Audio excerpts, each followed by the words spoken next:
at Road America, Elkhart, Lake, Wisconsin. This is Paul Page, and we're ready for the Texaco Haviland 200, a day that could determine the championship. And the key to that is with Gary Gerald.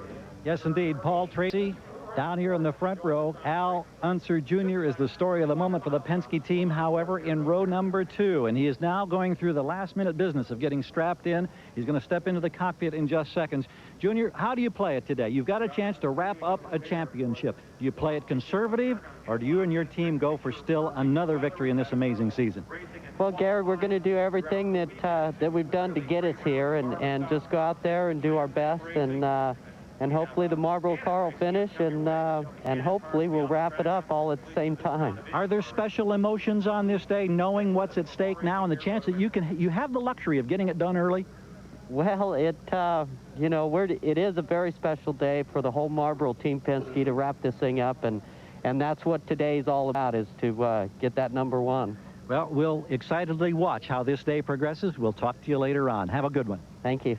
Al Unser Jr. ready to climb into the cockpit right now in row 2. Now, we mentioned one of his teammates, Paul Tracy, up front. Let's go to Jan Beekes. That's right, Gary. Paul Tracy sits on the pole for the 3rd year in a row here at Elkhart Lake. We just spoke to Al Unser Jr., and we talked about that championship battle between your other 2 teammates. Now, does that enter into the equation for your strategy? Well, I think I'm still battling to try to get second in the points, and we're going out there to win. And but most importantly, I want to get the race over as soon as I can, so I can get home to my wife. She's expecting a baby today, and I'd like to get home as soon as we can. How aggressively do you go out with tires and so on? Can you run flat out for this distance here, or is it a pacing? Well, it's a pace. Fuel mileage is an issue, but we ran a pretty quick pace last year with good fuel mileage. We got good fuel mileage right now, so it's it's definitely going to be a pacing game if we don't have any yellows. Thank you, Paul. There are other stories here on the front row. Let's go back to Gary. And right alongside on the front row next to Tracy, not more than 6 feet away, the sensational Canadian rookie. What a year he's had, Jacques Villeneuve. This is his best qualifying effort this year on a road circuit. It equals his best start of the season. As you can see, he's down in the cockpit being snugged away right now. This young man, in his first visit to this race facility, came here and tested a few weeks ago. They found a trick aerodynamic change that has given them sensational 200-mile-per-hour straightaway speed. Now, on the downside, when you reduce the drag to get the straightaway speed, the car sometimes has a tendency to be loose in the 14 turns of Elkhart Lake and Road America. We ask him now, how concerned are you about that? Jack kind of wrinkled his nose, got a crinkle in the eyes, and said, well, yeah, a little bit. He could be very, very exciting today, trying to protect a front row starting spot next to Tracy. Let's go back to Jan.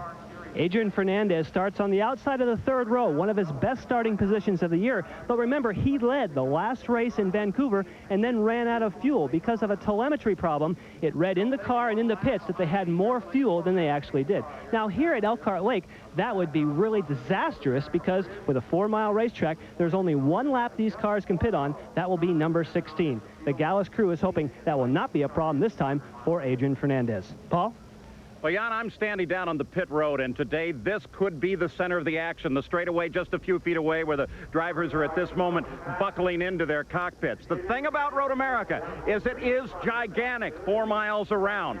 Because of that, the strategy that the crews will use to get their drivers in and out of these pits are at a premium. You must stop on exactly the right lap. There's no pit window here. It is 1 lap, lap 16. Too early, and you'll have more stops in the race. You can't win with that. Too late, you'll run out of fuel on this race course. And if you do that, it's a very, very long tow back. And how does that figure overall into the day? Well, as we have suggested to you, the season-long fight for the championship may come to an end. The IndyCar Championship is down to 2 men, Unser and Fittipaldi. All year they have raced as a team, but not today. Al Unser Jr. is the solid points leader. The championship is his to lose. 5th or better will give Al his 2nd IndyCar crown. It's been a dream year for Junior. In addition to his wins and 4 poles, he's led 672 laps, or 38% of the entire season. But here at Road America, the crew is just as key as the driver. Even Penske perfection is subject to the whim of fate. A win can be lost in a second. For Fittipaldi, the task is tougher. Emo must score a podium finish. But this year, consistency has been his trademark. His car has completed 1,632 laps, more than any machine.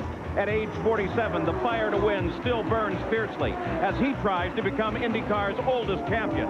His crew has been together for 5 years to Al's 1 and given him nearly half of his wins. But even the best team can't protect their driver from the ghosts that lurk or confrontations like last week with champions ready to end the day. One thing is certain. Roger Penske will take home his first IndyCar championship since 1988.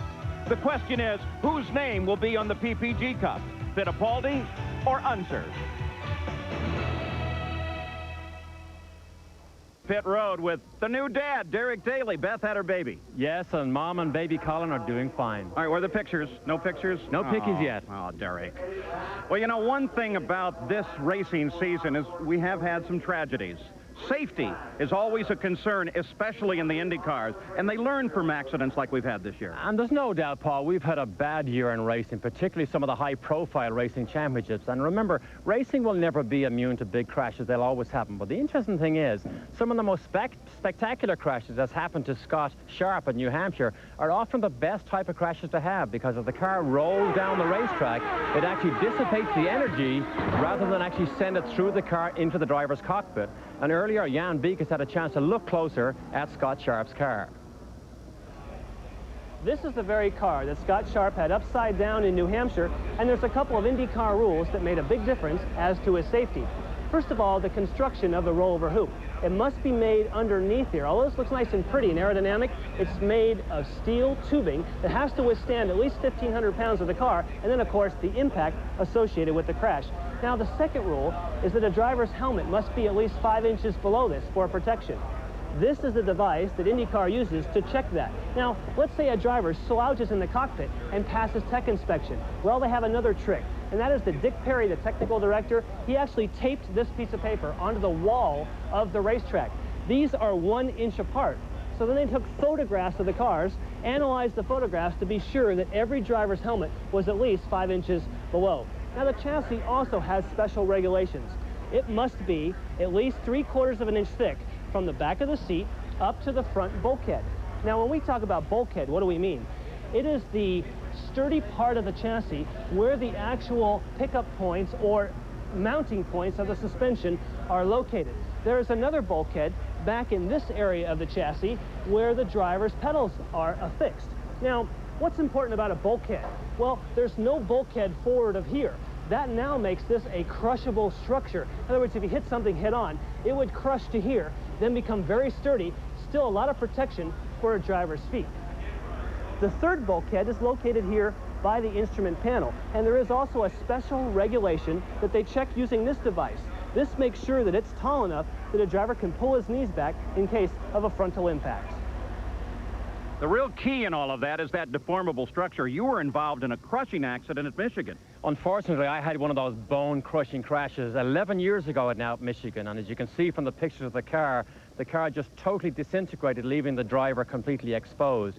Now, IndyCar don't have all the answers to everything, but something they do is they examine in great detail all of these big crashes, and they try and learn something. And I believe over the last 11 years, what they've learned has actually evolved into what may be the safest single-seater racing car in the world today, because of the crush structure in front of the driver's feet, the full-length side pods that absorb huge amounts of energy that doesn't go to the driver, and of course the cockpit. The driver sits low, he's got high sides which can deflect wheels or suspension or any flying debris before it gets into the driver to do some damage. And they also emphasize safety in the rules. Remember I told you about the reckless endangerment rule they established at Loudon? They emphasized that and used it last week, fining Paul Tracy and Michael Andretti $10,000 each because of reckless endangerment, number of impacts on the race course. That was re-emphasized at the drivers' meeting this morning. You keep going, and we're going to get you a lot bigger fines than that.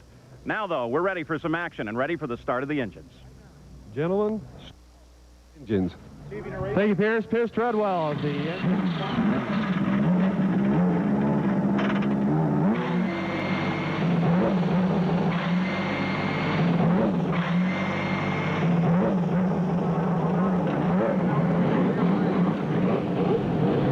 Al Unser Jr. waiting an extra 10-15 seconds before he fired his engine. He gives a thumbs up. His crew chief is Richard Buck. You watch your man get ready now to roll away, and we'll step toward the side of the racetrack. What's the attitude of this crew that's had such an amazing season? How concerned are you today? Got a bit of butterflies, let's be honest with you right now. It's an important day for us, but we got fuel mileage and brakes. Brakes are a problem here as well that we got to contend with today. So the main thing is just to bring it home. Our guys are just doing the same thing that we've been doing all year. We just want to bring it home, and hopefully we can bring it home for us. It's been a storybook season for this team. They admit to some apprehension. We wish you well this day. Okay, thanks very much. I appreciate it. Richard Buck on his way to get back and take a look at his driver, still waiting for the command to roll. They warm and warm the engines. The pace cars begin to move in a moment, and we'll, of course, be back for 200 miles of open-wheel, high-speed excitement here on this demanding circuit at Road America. The cars are rolling. We're back at the Texaco Haviland 200. Here's the way they line up on the pole. It's Paul Tracy, the defending champion, has started on the pole in every race he's run at Elkhart Lake. Alongside, a half a second back, is Jacques Villeneuve, as he did at Phoenix. Jacques starts from the outside of the front row. In row 2, it's Nigel Mansell, the fastest Lola qualifier. And Al Unser Jr. looking for his record 9th win. In row 3, it's Robbie Gordon, who equaled his career best with a second-place finish last week in Vancouver. And Adrian Fernandez. He was leading last week at Vancouver when he ran out of fuel. In row 4, it's Mario Andretti. He's a 3-time winner in 11 starts here. And Mark Smith, his best starting position this season. In row 5, Emerson Fittipaldi. All 3 of his wins have come here in even years, 86, 88, and 92. And Raul Boesel, 4th last year. It's his best finish here. In row 6, it's Eddie Cheever and Dominic Dobson. Row 7 is Scott Sharp and Scott Goodyear. In the 8th row, it's Teo Fabi and Bobby Rahal.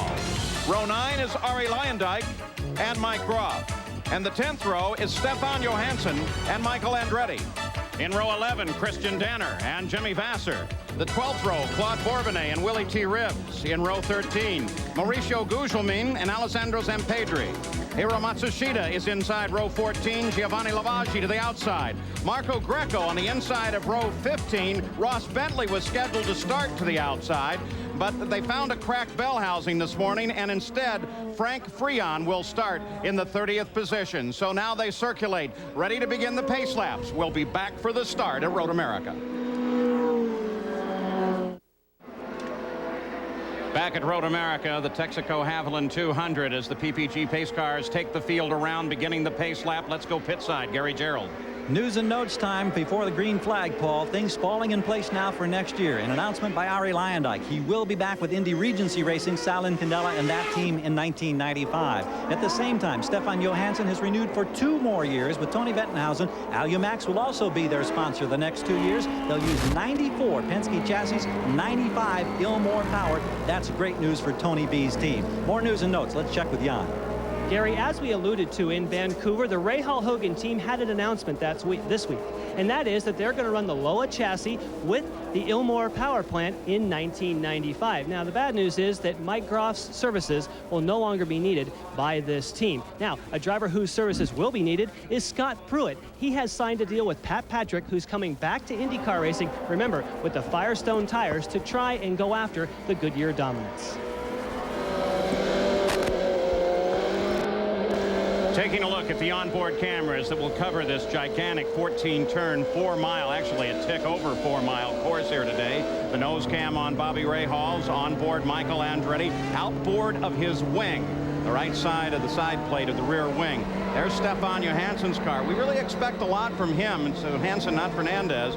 We have plenty of onboard cameras here for you today, including this outside the back of Fernandez's car. And in morning practice this morning, we were seeing contrails coming off of the back of this car. And then also on Nigel Mansell, we will have this left side mounted camera. So plenty of variety to expose this massive course here. This is the carousel leading off into an area that they call the gravel pit. And you'll notice that there is a lot of sand to slow the cars down should they come off the outside there, but that can also stop them for a long time. The race today is 50 laps, race record at 126.205 miles an hour. That was set in 91 by Michael Andretti. fuel window isn't really a window. It's stop on 16. You don't, you've got a very, very big problem here. The weather's nice and clear overhead. There is what the track looks like. The nice thing about it is there's plenty of room around it for the spectators, but it's very challenging to a driver. Not a driver here today who doesn't think this is the finest road racing circuit in America. $250,000 was spent over the winter time to build the gravel traps and new safety barriers that we may see later on in the afternoon. But to a man, this is the road circuit they like to come to during the season. This section of the course, Canada Corner. It's one of the things I like about this track is that they name so many of the sections of the course because that is the closest corner to Canada. Now they begin to move into formation. Jacques Villeneuve there with a lot on his mind, starting on the outside of the front row. He did it back at Phoenix. All the Canadian headlines in the newspapers this weekend were about these two people here, countrymen in battle today. Let's hope they make it safely down to the Canada corner. Bob Marcus in the Chicago Tribune today said that Teo Fabi is going to be part of a new team with Jerry Forsyth and his group. They come up the hill as Paul Tracy gets a bit of a lead coming up. We're watching for a flag, and they give him the green flag despite the alignment of the front row. Well, he pulled one over Jacques Villeneuve, but look at this here. As Villeneuve comes to the outside, tries to sweep in, and coming to the inside too, Al Unser Jr. moves out then in and drops into the position. Paul Tracy leads off now the third corner of the track. Villeneuve there, and then as one car comes way, way off, but gets back on safely. Whoa, that's the stuff you got to watch for. That was Dominic Dobson, who said just before we came on the air, came by our position in the pit and said, say something good about me. Dominic, I hope we can. We are continuing to watch at the front of this field. As Al Unser Jr. closes in, Paul Tracy leads it. They're sandwiching Jacques Villeneuve. He's trying to do everything he can to close. Then Robbie Gordon. Third gear corner here at the top of the hill. Two cars side by side, Fabi and Goodyear. Now they're run down the hurry downs. Slowest corner on the racetrack here. Second gear, turn in, then blast through the carousel. Al Jr. looks at the back of Villeneuve. And of course, the key to the championship, we'll be talking about this the entire afternoon, as if he would remain right there. Al Unser Jr. will leave this day with his second Indy championship. Down through the kink, that little turn to the right, into Thunder Valley. Incredibly, Paul, 200 miles an hour between the trees here on the run to Canada corner we saw in practice and qualifying. Now Al Unser Jr. definitely closing on Villeneuve and putting himself in attack position. Another gravel trap we saw there on the exit of Canada corner. Gordon looks good, and the two Newman Haas cars run together, Mansell and Mario. Nigel leading Mario as the rest of the field strings their way through now single file. And we head for the end of the first lap of competition. Here are the Indy cars, Road America. Al Unser Jr. still trying to set up Jacques. Now, he's had incredible straightaway speeds throughout the entire weekend, but some people think that he's running the car very loose to be able to accomplish those speeds. That's exactly what he does. He will make his car fast down the straights, but it's a compromise, so you're slower in the corners. You slip and slide a little bit too much. But Tracy definitely has the compromise hit on the head at the moment. But remember, Goodyear have brought the softest tires again that they've ever run here at Road America, and there are questions about the longevity of the tires during a full run with 40 gallons of fuel. One car already in trouble here on the course. That's the car of Claude Bourbonnais being reported off track. As we watch them, there is Claude Bourbonnais' car. He's pulled it off to a position of safety, and the IndyCar safety team is there. Michael Andretti has had a rather spectacular run. He started well back in the fields, already moved up to 14th, started 20th. Good shot of Michael. See that right rear tire there. Of course, Goodyear introducing all these new tires because very much a development time now. You learn so much on race weekends. Look at that car ahead of Michael, slips and slides under power. But Goodyear, remember, learning, because the onslaught of Firestone will happen next year, and you never learn as much as you do on race weekend, which is what Goodyear are gathering all their information for right now. Michael Andretti battling with Ari Luyendyk. The battle is for 14th position. Michael had a car that was not handling well for him, didn't have any mechanical traction at all throughout the weekend. They made some major changes overnight. Morris Nunn working with that car and working with Michael, and they had great expectations for the day. Part of them have been realized. So difficult as we watch over Michael's shoulder. He is a very aggressive driver. If the car does not point to the apex, as we just saw him come through there, Michael has difficulty settling down. He likes to point, get to the apex, jump on as much power as he can, and hope the car sticks. In a situation like he has this weekend, I'm afraid the combination of Mo Nunn and Julian Robertson, who are the two engineers that work with Michael, has not come up with the sweet spot that a Michael needs here at Road America. Paul Tracy continues to lead the second lap, just coming to conclusion. This is the third year in a row that Paul Tracy has led the opening lap here in the Texaco Haviland 200. We'll be back.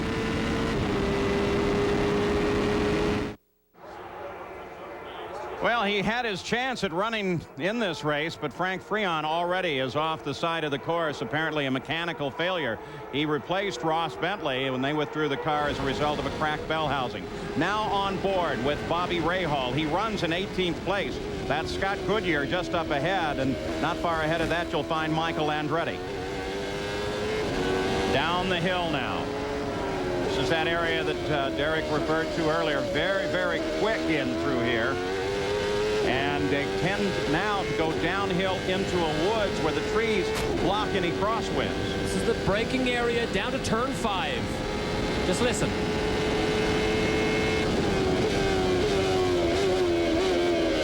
Down 4 gears, 6th all the way to 2nd.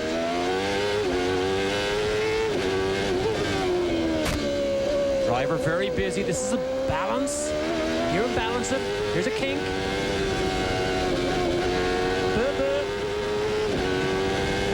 Slowest corner on the racetrack.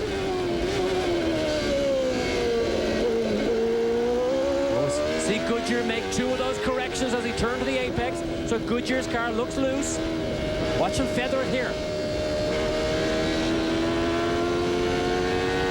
Now the blast. Here's a kink. Get brave here, boy. Oh, comes out of the power. That's where Fernandez crashed last year. Big dust cloud there. And now take a look at Raul Boisel as he tries to carve his way up through the field. Just tried to make a move on Teo Fabi. Fabi dropped back.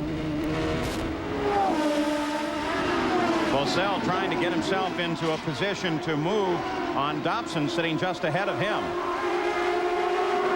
Look at Michael and Ari. Michael doing everything he can. Comes inside of Ari Leyendijk as they climb the hill. Almost touch Wills as they come over the start-finish line. Now during the first corner. Braking going to be the key on this maneuver. Oh, Mike. They got Boisel just ahead. He won't be a blocking factor, but Michael drops to the inside and gets Ari Leyendijk. And there's not a braver man that you like to have inside you when you get to a braking zone other than Michael Andretti. You almost have to concede because you know he won't.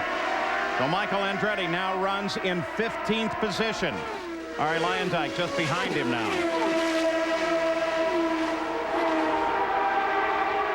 Down the hill, let's go on board with Michael Andretti and take a look at the telemetry from this car from Ford Electronics. This is our heads-up display.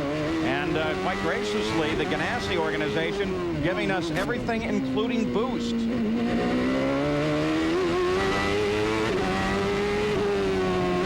Listen and watch. 13.3 on the run. 57 miles an hour, slowest corner on the racetrack.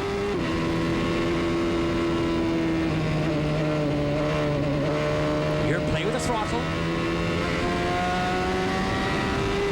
Now watching through the kink.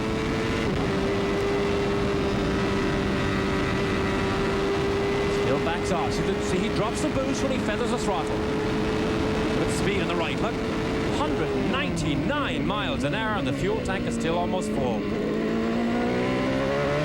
And slams it down into the 60 range. Boy, that's part of what you have to be concerned with here today because of the heavy use of the brakes suddenly, and then they run long open areas like these straightaways where they cool and then slam back down on the brakes. We've had some discs suffer damage as a result of that. Use them, abuse them, and hope they last. It's the only way you can do it. Nigel Mansell in a battle for 4th with Robbie Gordon. Gordon just ahead. There he is.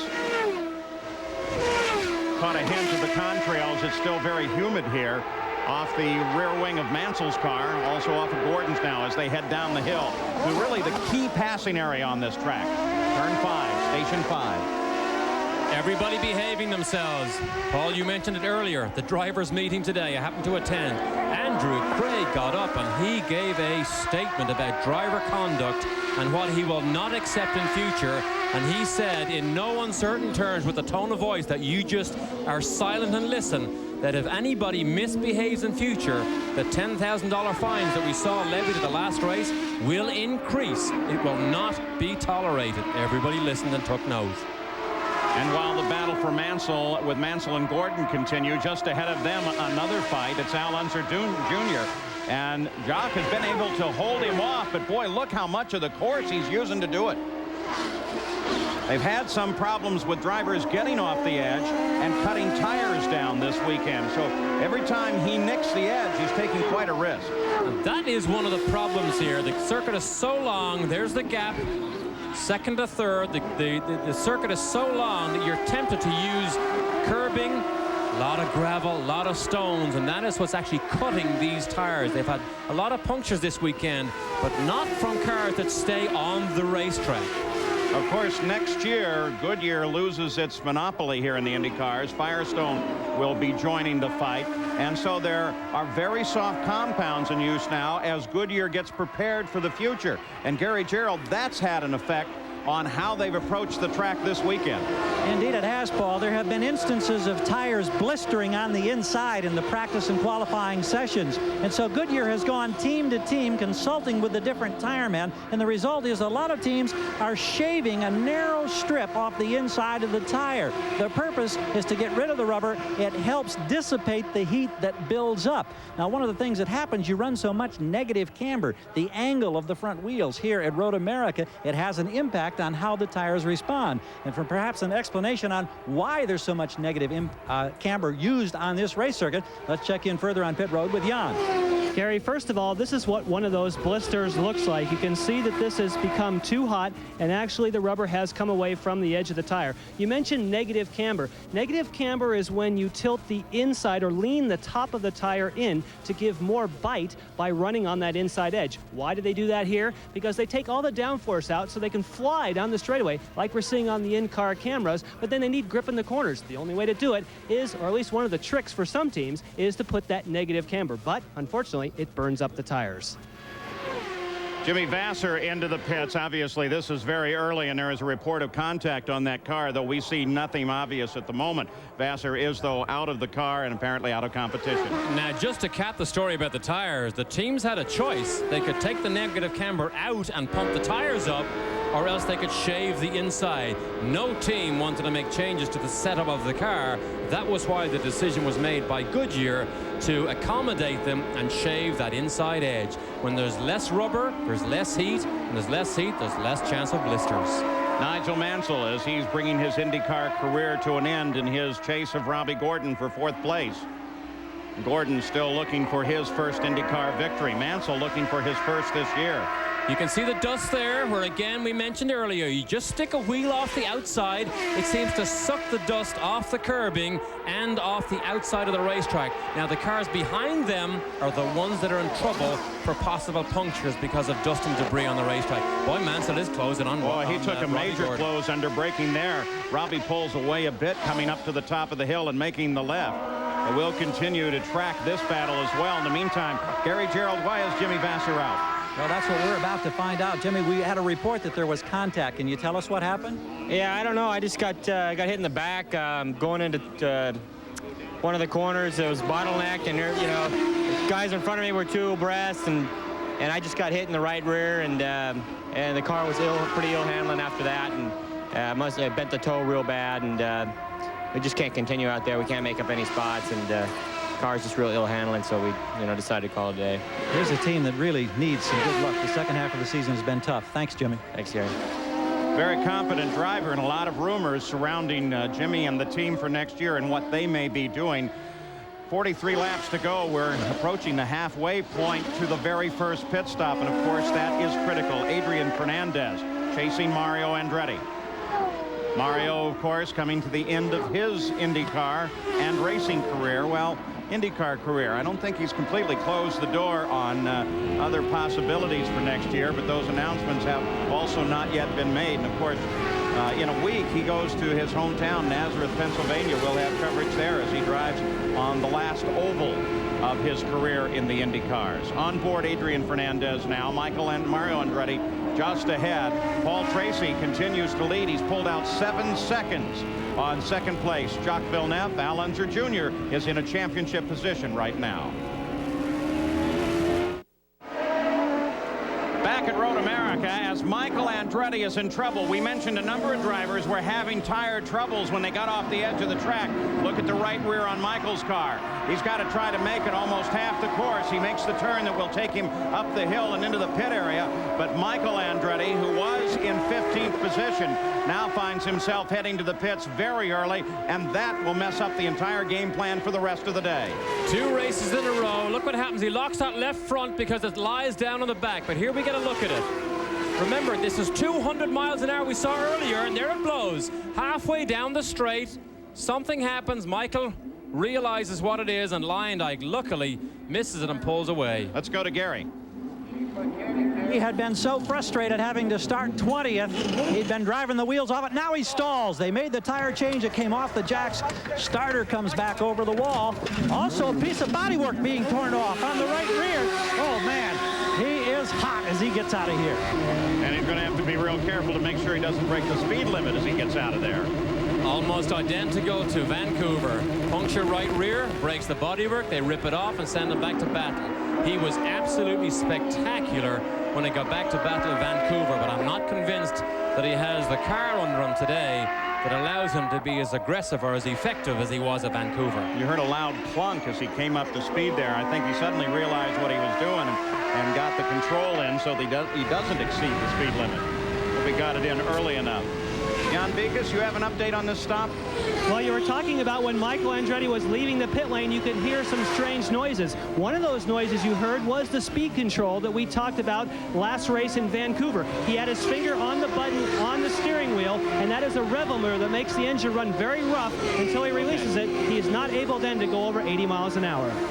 Well, Michael Andretti remains on the leader's lap owing to the 4-mile distance of a single lap here, but fell back to 25th position as a result of that right rear going down on him. And also, let's not forget, there is some damage, though it should be minimal in terms of handling, to the right rear of the car. Just one of the scoops and spoilers that curls the air over the right rear. And there's the carousel. When they go wide, that's where you get some debris, stones, things that will cut those rear tires. But if you had an outside tire blow through that kink, or that kink that it just came through, you could be in all sorts of trouble. A lot of energy being carried by the car at that point, and if you lose any steering, you're going to be into the side barrier very quickly. Canada corner here, quick corner to the right as we come back up. Take a look at Nigel Mansell continuing to work on Robbie Gordon. Let's get an update. Eddie Cheever headed into the pits, driving for A.J. Foyt today. Jan, what was his problem? Well, it turns out, Paul, that he is stranded somewhere out on the course because of an engine problem. We checked in with A.J. Foyt's Copenhagen team. I believe it's out by the carousel. So an engine gone for Cheever. His day is over. We saw him running slowly, wondered if he was going to have a chance to get it back into the pits, but if the engine's gone, no need to make that long trip. And happy to tell you the driver that he's filling in for, Brian Herta, is here this weekend without any medical devices on his pelvis and anxiously awaiting a return to the cockpit, which he thinks may be as soon as Laguna Seca, the last race of the season. We're lucky we'll get a chance to talk to him later. He's going up and down the back of the pits. Spent about a half an hour with him yesterday here in the broadcast booth. And he's lost a little weight, but he's still got that sparkle in his eyes, and he is really anxious to get back.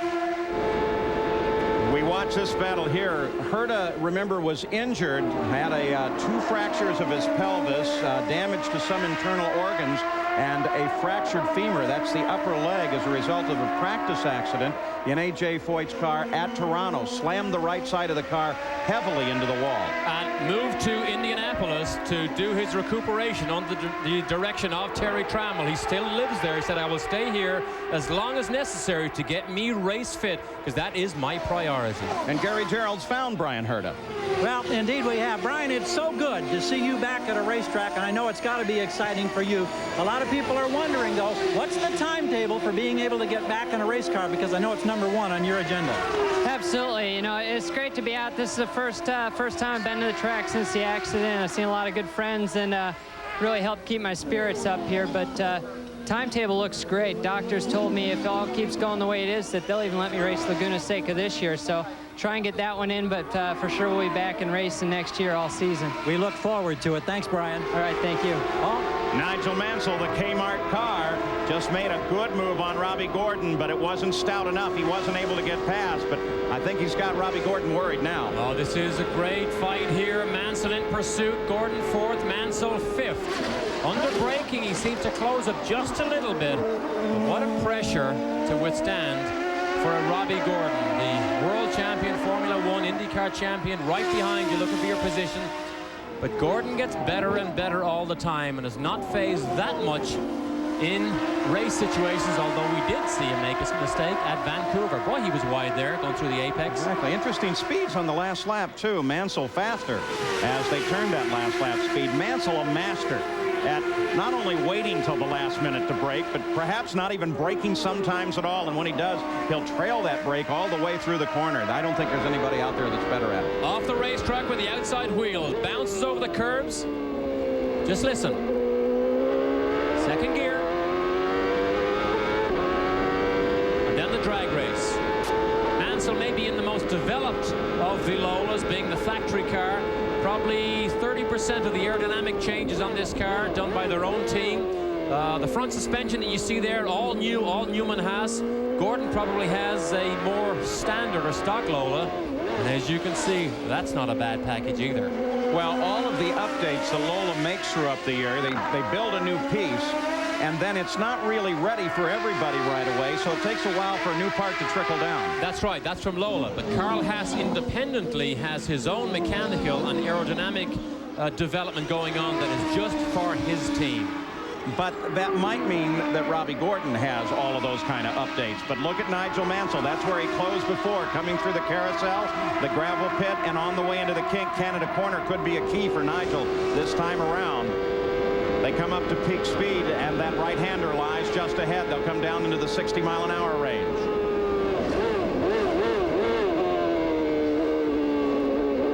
Robbie Gordon was able to pull away during the acceleration phase, and Nigel was not able to catch him.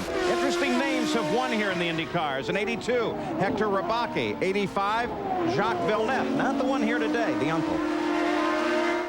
Nigel Mansell continues to do everything he can to worry Robbie Gordon, but there has been a report from the pits that there may be a problem with Nigel Mansell, Gary Gerald. Yeah, there's consternation down here. There's been a lot of huddling going on around the telemetry units. Mansell has radioed the crew that he believes there's a misfire in the engine, but they haven't been able to substantiate that through the telemetry. It's nothing that shows this needs to be attended to or that needs to be fixed. So all he can do is ride. They plan to be in here in a couple of laps, lap 16 for a pit stop. Penske team will be in on lap 16, and they're going to try to push Tracy to lap 17, which frankly surprises me. Now let's go up to the other end and check in with Jan. Gary, I can give you three very quick updates. First of all, Scott Goodyear came in early in his Budweiser car and made an 8.5-second stop, a different fuel strategy. Also on the course, Mark Smith is stopped, and he has radioed in saying he believes it's a broken throttle cable. Thirdly, we are down here checking, and it does appear as though Robbie Gordon may have gear selection problems with second gear. Too bad for Mark Smith. As you saw, he had an excellent starting position and was running 10th when he had that problem. Is the problem with Nigel is, look, he tries it under braking again. He's going to get it done this time as he comes around Robbie Gordon in the carousel now. Well, if there's a problem that engine, it didn't show there. I was about to ask you, Derek, was possibly what Nigel's worried about was that little hesitation under acceleration. I don't know what the problem was, but Gordon braked too late, missed the turn-in point, locked up the left front, and Mansell, you never give a man like Mansell another opportunity. Watch Gordon's left front. Smokes it right there, misses the turn-in point. You never give Mansell a second opportunity. Slams his way by, and that's it. All the work now pays off. Gordon makes a mistake. And so Nigel Mansell and the Kmart Haviland Lola now runs in 4th place. And in fact, in a very few minutes, Robbie Gordon will have to deal with Mario Andretti, who runs in 6th place, running as Nigel's teammate. Nigel flashes across the line. The 15th lap complete now for the leader of the race, Paul Tracy. And Paul Tracy should be due into the pits. We're watching crew from Newman Haas and the crew for as Robbie Gordon slows down suddenly as he comes past the start-finish line. Well, maybe this has something to do with the problem we saw him have under braking. If it was a gear selection problem, that could send him past the apex on your turning point, because remember, you use the engine as well as the brakes to slow the car down. If you remember, I said at starting too, the one place that you don't want to have a problem here is right at the start of a lap. He's got 4 miles now, whatever the problem was. Michael Andretti, same problem. How can Michael pick up all these punctures on the right rear tire? He had to take a shortcut because 4 miles is way too long. It would destroy the suspension and the bodywork. But look what he does to our camera lens. That is rubber breaking off the tire. See it down on the right-hand side that just flaps and weaves. If he had to do 4 miles, the tire would come off. Then he could damage the suspension, probably not even make it back. Michael is in just ahead of him. Both of the Newman Haas cars are scheduled for a stop now. In fact, most of the teams have now laid out, anticipating their cars to come in on this lap. There goes the first indication as Jacques Villeneuve heads into the pit area, climbing the hill in second place. And right behind him is Al Unser Jr. We'll track all of these for you as they come in to make their stops here at the gigantic Road America. And Jacques Villeneuve heads for Jan Beekes. Jacques Villeneuve is coming in. We have checked with Barry Green. They do not expect to make any stops. So far, he has stopped right on the marks. We're expecting a very standard 4-tire change and to take absolutely all the fuel that they can. So far, everything, they clean his visor. They're waiting for the fuel. Jack's waiting for the command. And, it's not in gear. He can't find a gear. Jacques Villeneuve lost all kinds of time. Let's check in with Gary. Al Unser Jr. got serviced and is out in 13.6 seconds. His teammate Emerson Fittipaldi now being handled by Rick Reineman and the crew. They've been so reliable, so dependable all year. He is ready to come off. They're making a change on the left front wing. Down 1 turn, it appeared. Tracy will be in on the next lap. So Emerson Fittipaldi comes into the pit in 7th place. Al Unser Jr. moves up to 3rd place as a result of that stop. The other thing that we suggested, the crews here are so critical with a mistake by Jacques and with the performance by the Penske organization and Richard Buck, they got him a place. Let's go back to Jan. Well, we've had an opportunity to look at the tires that just came off Jacques Villeneuve's car. There you can see it. A huge blister on the, it looked like it was the left rear of Jacques Villeneuve's car. Man, this is really going to send shivers up and down with these teams. They're going to be very, very careful with these tires. That may be what's happening to Michael Andretti, gentlemen. Remember, they're both driving Reynards. Yeah, but Jan Beekes, here's the question. He did make it to the 16th lap on those tires. So as we watch Paul Tracy come into the pits, we'll talk to you in a second. Jan, first let's go to Gary Gerould as the leader makes his stop 1 lap later than scheduled. The fuel economy has been surprisingly good in this first stop. He got 17 laps, 4 more miles than his other competitors. Everything looking routine as we watch. John Buzlag out in front, the crew chief here for Paul Tracy, hurls the cable back over the hose from the air gun, waiting for the fueling to be complete. Waiting. Oh, this is not quick. 17 seconds, he's out of here. It was smooth, but it took a long time to get all that fuel, Paul. Yeah, but the reality is I'm not so sure that it needs to be quick. He developed a tremendous margin, and here he comes back onto the track, easily the leader of the race. And that, though, the big change is obviously going to be that Al Unser Jr. flashes by in 2nd place, and Villeneuve drops down into 3rd position now. Mansell 4th, Fernandez 5th. And the hard work that Jacques Villeneuve and Barry Green's team put in to get him up to 2nd place all goes away with a very simple mistake. He's in the pit lane and he forgets to put it into gear. That's all the big boys need to pounce and take that position away from you. Let's go pit side again. Robbie Gordon is in, out of the car, and with Jan Beekes. Robbie, we had reports that you were having gear selection problems. Is that what put you out? Yeah, we broke 2nd gear about lap 10, and we were just trying to hold on to see if we could run longer and try to gather some points up. You know, I got to give credit to the Valvoline guys. They worked really hard all week. We weren't very close when we got here, and we had a pretty good race car. Well, what's going on with the gearbox? Because you had that same problem in Vancouver. That's why you couldn't close on Al Jr. Is there a problem that keeps coming up for a reason all of a sudden at the end of the season? I don't understand what the problem is there. This time, it's definitely something different than last time because I know it broke 2nd gear right in half. A very disappointed Robbie Gordon. Paul? I tell you what, though, when he wins, look out. I know I've said that before, but definitely look out. Well, after this first set of stops, and by the way, both of the Rahal Hogan cars made their stop on the 16th lap as well, so that completes the stops for everybody. Paul Tracy is the leader of the race, never relinquished it by being able to carry on to the 17th lap, 1 lap further than his teammates as he made his stop. But Al Unser Jr. at the moment is in second, and that's a championship for him.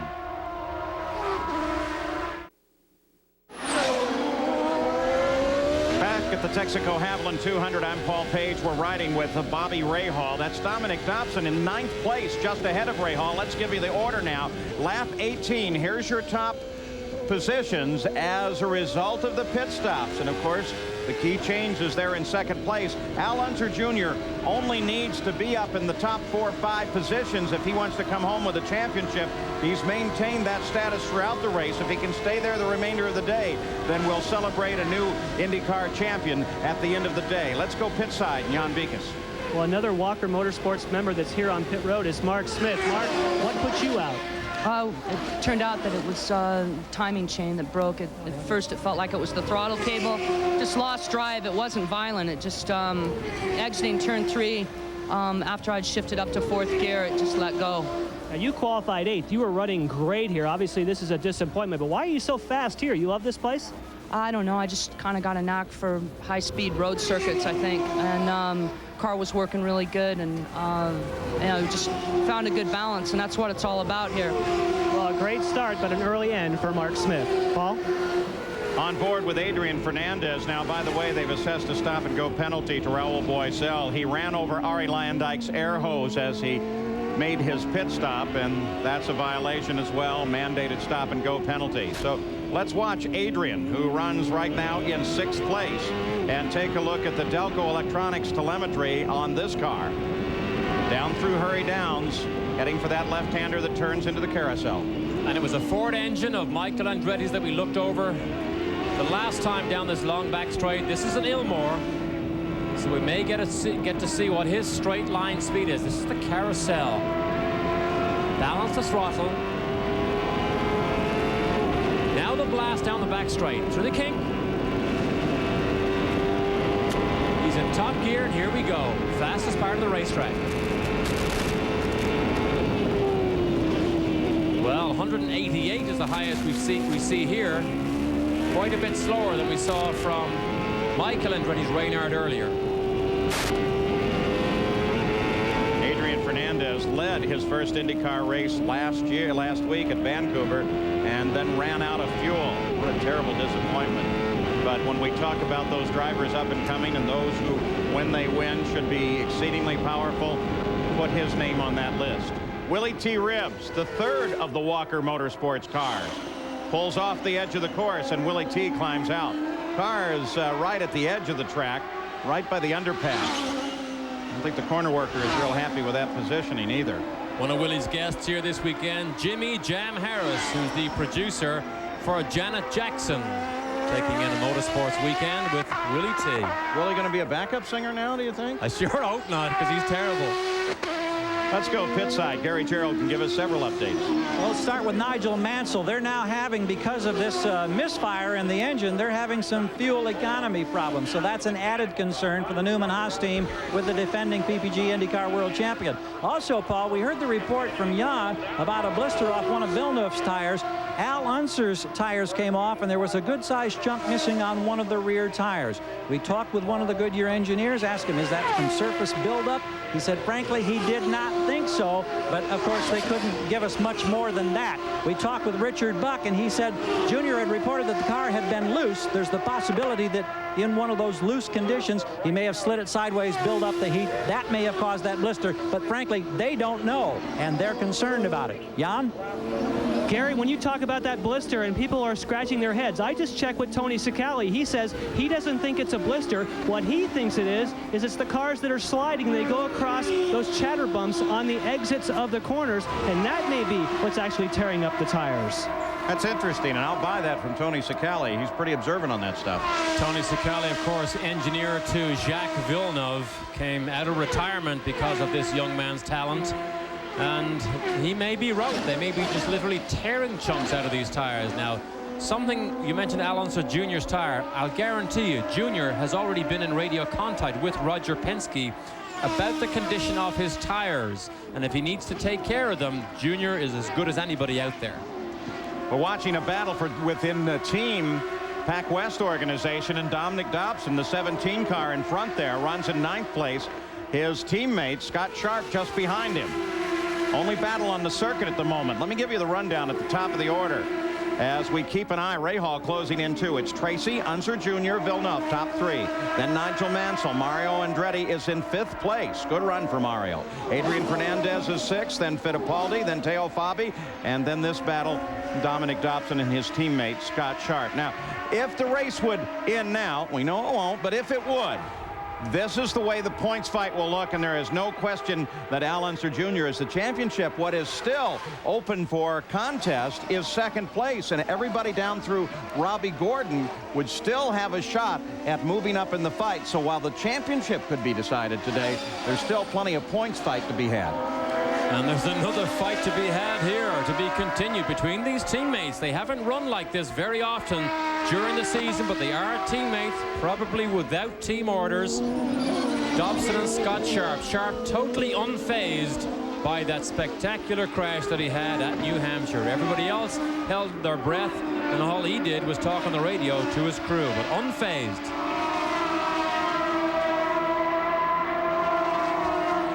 Down on the lower elevation side of the course. Too bad that there aren't grandstands in this section of the course, because a lot of good action occurs here. But nice thing about Road America, especially if you're a camper, is you can get up on the hills above this and look down on this section way below you. It's really a picturesque circuit. This track was originally a pure road course around Elkhart Lake, which is about 3 miles from here. And some of the turns here were made to replicate the turns in the original circuit. So at the front of the field, it is Paul Tracy, 7.5 seconds ahead of his teammate Al Unser Jr. And Al Unser Jr. continues to be in the championship spot. Back at the Texaco Haviland 200 Road America at Elkhart Lake, Wisconsin, a 4-mile, 14-turn road course, 200 miles of scheduled distance here. Paul Tracy was on the pole, picked up the lead, and has led ever since then, including through his pit stop, because tactically they were able to hold his stop off 1 lap further. He's getting, for the top position that he's running, amazing fuel economy. His fastest lap thus far has been at 132.1 miles an hour. He's averaging 128 miles an hour now, which is 2 miles an hour faster than the record set by Michael Andretti in 1991. The bright yellow Pennzoil car is, of course, Teo Fabi. He runs in 8th place, and just behind him, that battle continues on between Dominic Dobson and Scott Sharp for 9th place. And I don't know what would happen here if Scott Sharp poked his nose down the inside. Remember, Dobson is not only the driver here, he is also part team owner of this team. Pac West, one of the new teams, run very well by John Anderson, engineered by Alan Mertens. Of course, you remember his name with the Gallus team. I'm going to say, Gary or Jan one suggested that there are no team orders here, but when that boss is in front of you, you know, there might be, he might just hold his hand up and say, just stay right where you are. I'm doing very well here. I don't think so.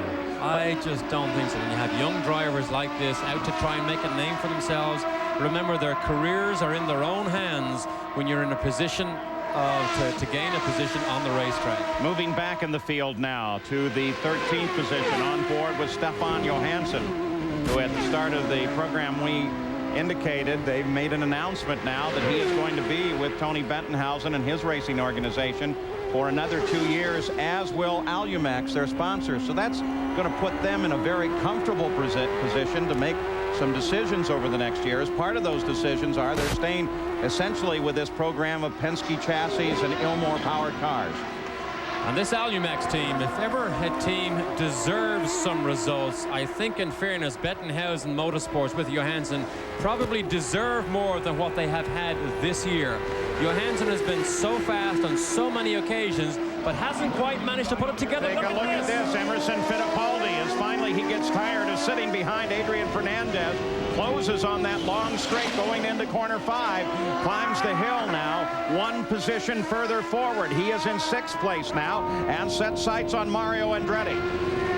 Well, talk about trying to force the issue. We have not seen Emerson run that fast all weekend here. Has not been happy with his Penske, but that was a force the issue type of pass, under braking to turn 5. Now watch Fernandez. He begins to come across. Look at this.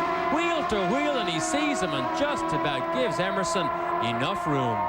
But plenty of room. It only was an extra inch or so for Fittipaldi to get past. Let's discuss for a minute, Derek, the strategy, the tactics that will be played now in Penske racing. If Emerson is to keep any hope at all alive in the championship fight, he must have a podium finish, while Al Unser Jr. has to be beyond 5th place. So what will they do now? Do they want to at least get him up into a position so if little Al has a problem, they're going to have him close to the podium? Or wouldn't you just ride him there? What would you do? They can't make a decision on what might happen. They can only make decisions on what definitely does happen. What has happened so far is Al Jr.'s ahead. That has already made the decision. If he begins to have trouble, then they may be forced to rethink things. But Penske right now will be happy to let his drivers decide the outcome of the championship. Well, Paul Tracy has just crossed the 100-mile mark. There's Alessandro Zampedri out of the car and walking back after a problem here with the MyJack car that may cause us to see a full course yellow. And in fact, we're going to see a full course yellow here on the 25th lap. Paul Tracy, by leading those first 25, picks up the extra point. And as a result of that, Al Unser Jr.'s magic position is now 6th or better to wrap up a championship today.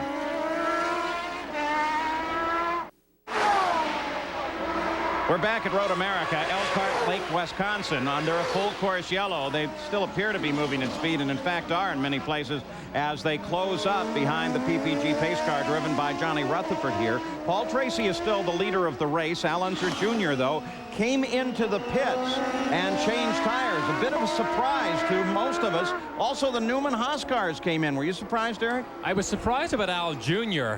Now, we're going to try and follow the story to see, was it a tire checking stop that he wanted to play safe with?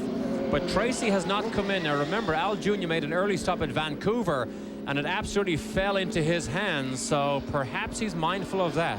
Well, let's talk to his crew chief, Richard Buck. Gary Gerald has him right now. Maybe we can find out what the thinking is. Richard, what's the strategy here? Why, after just 10 laps, do you bring him in for this change?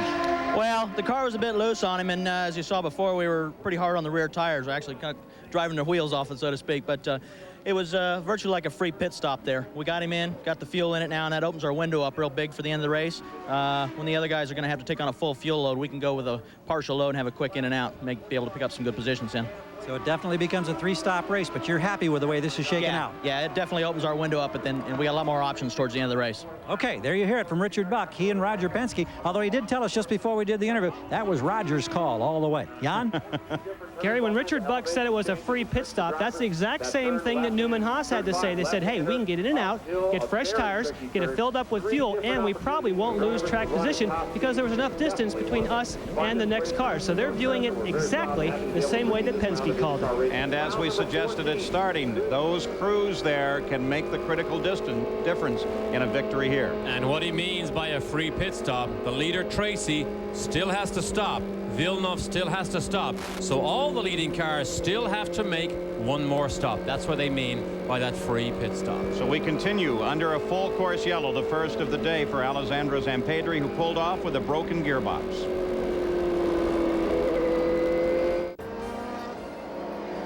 We're at the Texaco Haviland 200 at Road America, Elkhart Lake, Wisconsin. 27 of the scheduled laps are into the record book. 50 are scheduled. Paul Tracy is the leader of the race. But now we've begun to see some interesting strategy being played here. Paul Tracy, Jacques Villeneuve has not made a stop. Al Unser Jr. just made one. And that opened up his options, really, at the end of the race. So here's the key now. Tracy, we know didn't stop, and Villeneuve will make full stops the next time. Unser Jr. will make a time stop. So as this race unfolds here, it may depend on what happens in the pit lane as to what the final outcome may be. Nigel Mansell, who currently runs 6th, also jumped into the pits at the same time and stopped, as did Gary Gerald, Adrian Fernandez. Yeah, Adrian came in. We just checked with Rick Gallis, and he says, well, we have a simple rule of thumb here with our team. Anytime you're more than half a tank empty, you get an opportunity on a yellow to come in, you come in. So that was routine. There was no other reason for it. But now he joins Al Unser Jr., Nigel Mansell. They'll have to make a 3rd stop before this race is over, depending, of course, on how much yellow there is. We expect that that stop will come probably with about 7 laps to go in the competition. Paul? And we expect that the yellow will end at the conclusion of this caution lap. Jim Swintoll has the green flag available. He picked up the passing flag there for a second. He's ready to go. Matter of fact, by the way, he came to me, as did several of the other officials, and said the corner station at Mid-Ohio reported once again that they did not have a waving yellow going with that whole situation surrounding Robbie Gordon and Paul Tracy being black flag there, and they were concerned about the report we gave. Certainly video indicated something was waving, but maybe it was just the flag coming up. We wanted to acknowledge that they were concerned about it, and shows you for a volunteer organization how professional they really are and how concerned they are about their conduct at an individual event. So here we're ready to go back to the green flag as Paul Tracy accepts the green, climbs the hill, and flashes across the start-finish line. Once again, he got a very good climb up the hill, well in advance of any of the competition. Now Villeneuve comes out in 2nd place and starts to chase him. Al Unser back in 3rd because he did go into the pits and make that stop. So Villeneuve, we saw from the runs earlier, is not in a position to challenge Tracy on sheer speed unless they've changed the car in the last stop. Tracy has the measure of him, but Al Jr. now tries to pass Matt Schuster. Very, very careful when you move on this car. Some drivers have been concerned about it this year because they say that sometimes he doesn't seem aware of you, and that seemed to be one of those occasions. Al Jr. safely around and chasing Villeneuve. If you don't get it done on the racetrack, you may rely on the Richard Bucks of this world to help you make the pass. Al Jr. is well mindful of that. Remember, championship is all he thinks about. Another $1 million he'll get if he wins the championship. That is of prime importance today, as opposed to a race win. Let's get a further update on the 2nd place car. Here's Jan. We had an opportunity to check in with Barry Green. Of course, he is the team owner for Jacques Villeneuve. It turns out that they lost position last time during the pit stop. This time they decided not to pit, to pick up position, and now they feel that this yellow has given them a bigger fuel window. They can turn it up, use all the fuel they want, but now they know for them it comes down to that final stop. Well, if there is a team that is developing their skills at making those stops and certainly has the experience within the organization, it is the Forsyth Green Group. Barry Green sitting on top of that team and keeping track of the car and what they will do tactically with the race. So you can't really count on them making any mistakes. You're going to have to race him on the course. Barry Green also says one of Villeneuve's strongest points is he has an uncanny knack of managing fuel. He is very easy on fuel, which is a tremendous feat when you have a race as long as this and as hard on fuel as this. You mentioned the presence earlier as we continue to watch this car of Tony Sicali, who is prime skill as an aerodynamicist on this team. And you will notice both in the wing and in the stabilizer fin, it is slightly different. There is a separation within that stabilizer fin and an element not in that wing that is on the other Renards. There is ongoing development with this car. This is one of the teams that understands if you can engineer or develop a so-called unfair advantage, it makes your driver's job so much easier. But what a job this team has done this year. Barry Green, in fact, wants to expand this to a 2-car team next year. He will split from Forsyth, the Forsyth Green name we've come familiar with. Barry will go his own way, but does want to try and expand it to a 2-car team. And as we did suggest, the Chicago Tribune this morning reporting that Teo Fabi will hook up with the other part of that split, which is with Forsyth. Of course, Teo had some of his great runs with the Forsyth organization, and then Barry Green as the chief mechanic of the team. You saw the heavy braking there for Canada Corner. One of the problems Villeneuve has had this weekend is a soft brake pedal. He had to pump it with his left foot before he jumps on it with his right foot. He said one of the things he worried about was forgetting in the heat of the battle to pump that brake and maybe get himself into trouble. Obviously, it hasn't happened so far. I'm trying to keep a good eye on that fin, and I don't think they're running the fin with a separation here today. So they're counting on the aerodynamic changes strictly to the rear wing on this car. That means that they run the car very loose, as you saw there. But this young man seems to handle that condition with no problem at all. It would fatigue most drivers. That's right. Things that development, mechanical items on this car, brakes. They have their own new braking system, unlike other Reynard cars. Villeneuve liked it, so they held on to it as we move back and pick up Mario having a good day. We go back to the battle. Mario Andretti and Emerson Fittipaldi, a fight for fourth. Mario's there now. And Fittipaldi comes down under braking again. Station 5. There he goes. Demonstrating again that Penske under braking in particular is very, very stable, and a driver that has confidence to duck down the inside and take the line is what's being demonstrated here by Fittipaldi. Nice, comfortable feel for a driver to have in the braking zone. So Fittipaldi now one position closer to that podium finish. Let's go to the pits again and Gary Gerald. John Buzlack is the crew chief for Paul Tracy, and you got that big smile going. And I asked, are you getting better fuel economy than maybe you had imagined under race conditions? Yeah, we are. We're getting good mileage. A lot better than we imagined, but we just hope to stretch out a little bit of a lead. And you know, when you do that, you can sort of use that as a buffer. You know, short shift and not worry about racing a guy behind you. You know, when you got a good lead like this. We'll see what happens. Al, you saw, came in a little early, so he's probably going to short fill at the end. Whoa, we got a car off. Right, we're going back. We got a car off. Thanks, John. Like this is down in that section where Fernandez got in trouble last year. And I want to be real careful on the identification of the car. I would have been wrong. Arie Luyendyk. I was looking at that red rollover bar and thought for a moment it might be Dobson, but it is Arie Luyendyk. And he's sitting out in the center of the course where normally the cars would pass. And you can see the course marshals here apprehensive about that positioning.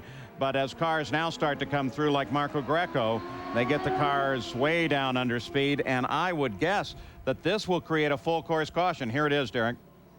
Whoa, did you see Christian Danner just make it round the outside on the grass and missed Arie Luyendyk? We'll go back this one up and take a look at that. That was an incredible drive by Danner. This is the kink. If you back it up. And Johansson and Rahal right up now. and Fernandez. Now before this contact here, Luyendyk has hit something because the left rear has already gone down. Now watch the avoiding action by Christian Danner in particular. That's the AL Motorsport car. Look at this. Now remember, he's probably doing 175 miles an hour when he takes to the grass and manages to keep that car on the racetrack, but it does cause a full course yellow because it will take quite some time to clean up that debris. Normally, I ask you as a driver, as a Formula One driver and an IndyCar driver, what these drivers feel like when they do something like that. But I got a few thousand miles on this course in a Formula Ford. Took my first driver's school here. And I got to tell you, when you go off here, that's like going off on ice. That's what Danner had to feel. And people say, what do you think about when you see an accident happening in front of you? Believe me, in a situation like this, if you have to think, it's already too late. You react instinctively. Look at our leader, Paul Tracy, who takes to the dirt also to go around the outside, and Tracy is in and Gary is there. All Penske cars will come in. So with the strategy that we've just been talking about with John Buzlack now becomes totally different because Unser has come in. Fittipaldi is in the process of hitting his box. Tracy off the blocks and out. Oh boy, was he out of here. Wow. And of course, doing this under the full course yellow for Arie Luyendyk's stop. And boy, we've got in trouble with Jacques Villeneuve again. Remember, he came off his last stop. He couldn't get the thing going. Jan, he had the same problem again. Well, this time it was not that he didn't get it in gear. This time it was that he got it in gear and then stalled it. And the Forsyth Green crew had to then push him and get him going. We have had an opportunity to check with the crew, and Paul, they believe that Jacques Villeneuve will be able to make it to the end of the race from this point. Taking a look at the Johansson car now as he makes his pit stop. Derek, my guess would be with 18 laps to go, everyone here is figuring still under the full course yellow. They're going to make it to the finish of the race. 18 is a little bit of a risk, particularly if you go at racing speed. Remember, they stopped on lap 16 or 17 at the start of the pits. Let's go to Gary Gerald. Well, we've just got word an IndyCar official came running up, is talking with Clive Howell, Rick Mears, John Buzlack. There may be a possibility of a black flag violation against Paul Tracy, possibly passing his teammate here on pit road. Now, he was the race leader. I don't know how that could have happened. We're just told that. Consultation continues. It could be huge if, in fact, that's the case. Now we get a thumbs up. Apparently, they've resolved the situation. What way have they resolved it, Gary? That they will not black flag him, do you think? Is that the resolution? Well, that's what I'm assuming. I'm going to try to reach in here and get a word. Did they resolve this, John? Yeah, they did. They were thinking we were in violation passing in the pit lane, but as long as you don't exceed the speed limit in the pit lane and pass, you're okay, I guess. Big scare, though. Big scare. We want to win this race. All right, there you hear it. The pit lane speed limit starts at the very first pit and it ends at the last pit. So if you're at either end of it, you can use that at the racetrack also. So under a full course caution as they get Arie Luyendyk's car off the course. Looks like it's going to take a little bit longer. We'll pause in the Texaco Haviland 200. Christian Danner's car into the pits right now, the 64 car, and a rather lengthy stop. As Josie Cordero there, Nancy Cordero, one of the crew members, legitimate, solid, over-the-wall change tires. She's been there. I noticed her at Mid-Ohio. I'll tell you what, she's doing a great job. Gary?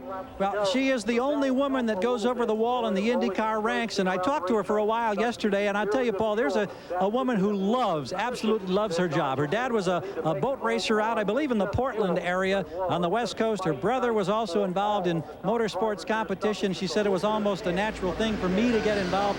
And you talk to Andreas Leberle and the people on that crew, and they say one of the hardest, most diligent working people on their crew. She was with Euro Motorsports last year, came to this team this year. She does a terrific job. They love her, and she's a great hard worker. She picks up her wrench as casually as can be. And wherever her family are, they're jumping up and down looking at the television right now. Christian Danner, of course, had a very, very close call when Arie Luyendyk got in trouble there, went by on the left-hand side using the grass the whole way. Let's take a look at the schedule next year while we're still under this full course yellow and what should come back to a real sprint race. We'll start the season in Miami, Florida on the Biscayne Boulevard circuit down there, and then head off to Surfers Paradise, Australia in a race that they say is now in great shape to go on at least another 5 years without any problems, really building in its attendance and popularity. Phoenix, Arizona on the mile there, which always produces a terrific race. And then to the streets of Long Beach, California. Then Nazareth, Pennsylvania. We'll be there next week, but next year we'll move up into the spring. Then, of course, the Indianapolis 500. The rest of the schedule for a while then, patterns pretty much like this year, but if you look at the dates, you can see it's going to be a very busy time. Milwaukee, Detroit, Portland, then Elkhart Lake, Wisconsin. This race moves back into July. From here over to Toronto, Ontario, Canada at Exhibition Place, then right down to Cleveland, Ohio, and then the Michigan 500 at Brooklyn, Michigan. Over to Lexington, Ohio, onto the road course. Back up into New Hampshire at Loudon, New Hampshire on the mile there. Vancouver, British Columbia on the 3rd of September, and then down to finish the season on September 10th, 1995 at Laguna Seca in Monterey, California. Start making your travel plans now. I already got mine made. I'm going to be at all of them. And that safety crew, thankfully, will be at all of them. They work so hard here on weekends. But when you're in trouble, to have a face from one of those safety crews come up to you, it is very reassuring. Now, when we go green here, Scott Sharp will have a black flag stop and go penalty for a pit speed violation. They caught him at 92 miles an hour when 80 is the limit. Now, a couple of things to watch when they come back to the green flag. Besides the battle for the lead, we'll keep an eye on Emerson Fittipaldi. He sits there in 4th. If he can finish in 4th or better, he will eliminate Robbie Gordon in the fight for 2nd place in the points fight. but Emo cannot today eliminate Michael Andretti from a possible second. Well, at least one more full lap of caution here. Our second full course yellow of the day. The record was 3 full course yellows in 1992. Well, still, Al Unser Jr. is in a position, second place, that will earn him a championship today. But in that pit, they know that it isn't over until that checkered flag comes out. And Gary, I bet they're very nervous. Well, she's been chewing on those fingernails, and I don't know if anybody's more nervous than Shelley Unser. Tell us what it's like now as you're getting ever so close to being able to clinch this championship dream in this amazing season. Well, I just am a little nervous because of the way that we're lined up on the track right now, but I think I have all the confidence in Al, so we'll just hope for a good, clean race and get this over with. A lot of people share the emotion with Shelley Unser right now. Thanks, Shelley. Paul?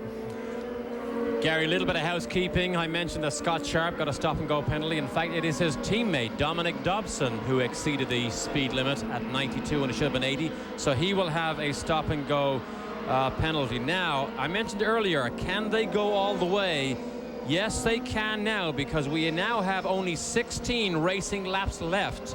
Because of this yellow, there is enough fuel, I believe, in all these cars now to go flat out for the rest of the race. All right, so lining up behind the PPG pace car, Paul Tracy, Al Unser Jr., Jacques Villeneuve first, second, and third. Then Emerson Fittipaldi.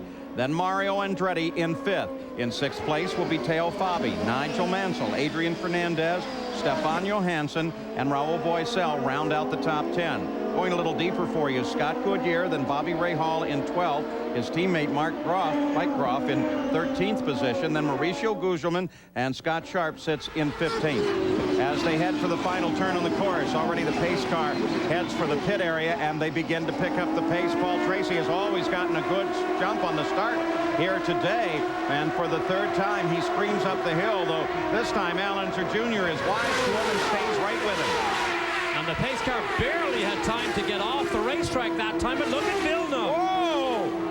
Look at that as Villeneuve darts to the inside. Paul Tracy is almost knocked off the course.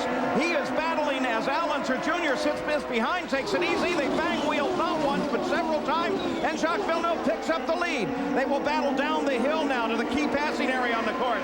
Paul Tracy has to be furious that he got jumped there.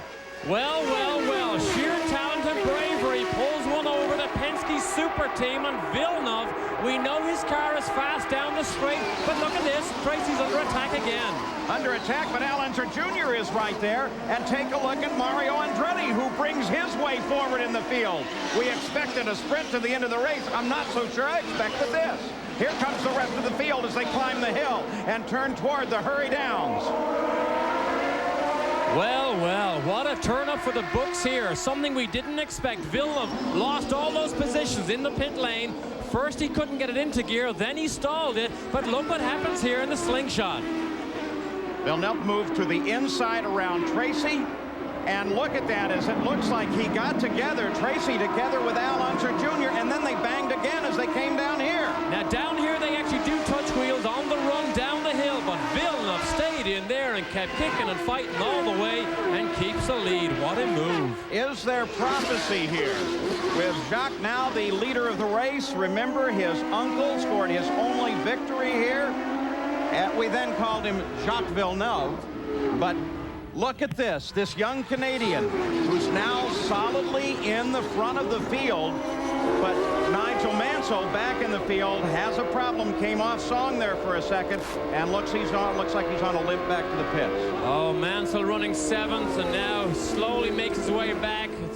It's over now for Mansell, hasn't got a chance here, but this is where the action is. Villeneuve, Tracy, Al Jr. quite content just to sit back and watch. And the 3 Penske cars now running 2nd, 3rd, and 4th. The report on Nigel Mansell is a flat left rear on the car as he comes into the Newman Haas pits, Gary.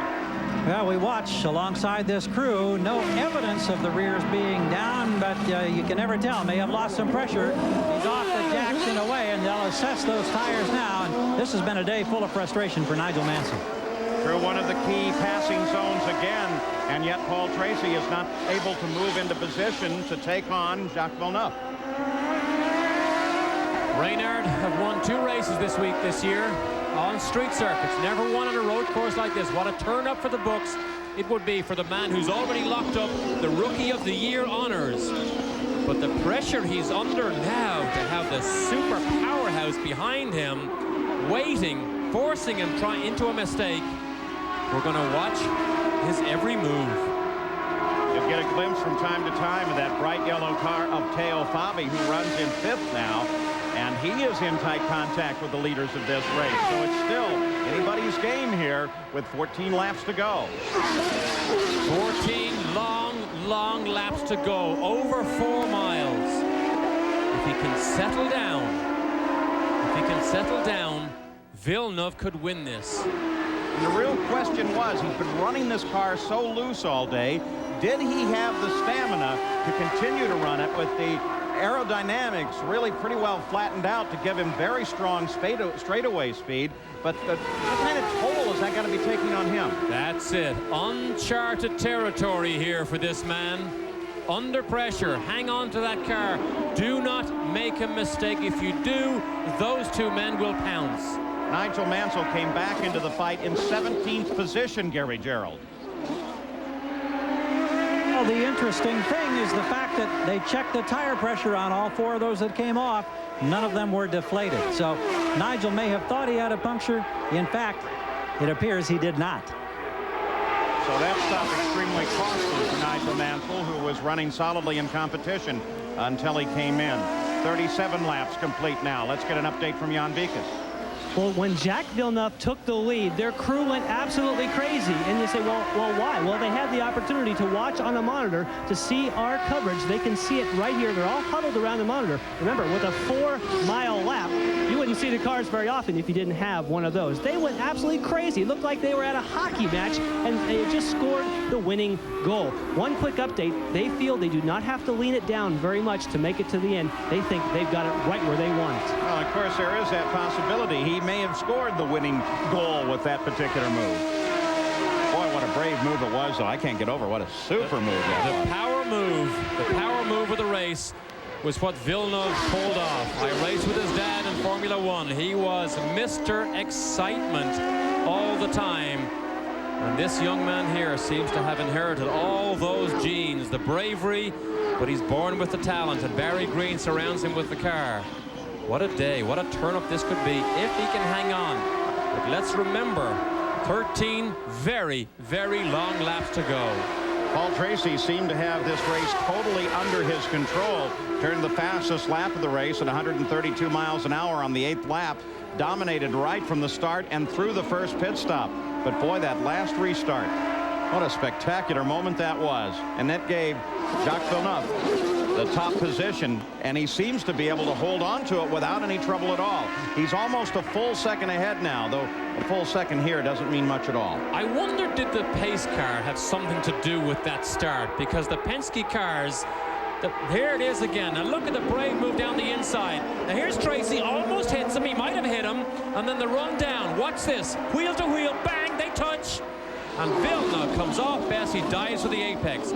But I wonder, I did ask the question, did the pace car, you think, have anything to do with this? Because remember, Tracy and Al Jr. could not accelerate early enough off that last corner to get up the hill because the pace car was still there. Villeneuve was a bit further behind.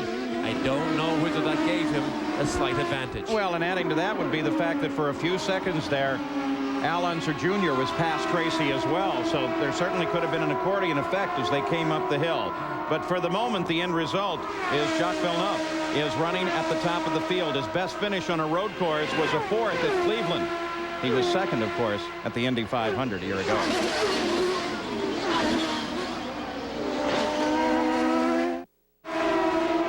With now 11 laps to go, Jacques Villeneuve is the leader of the race. Paul Tracy is a half a second back. It seems like he can watch him, but for the moment it doesn't seem like he can or is willing to try and catch him. Well, what has it got to feel like in the cockpit of that lead car? One of the youngest men here.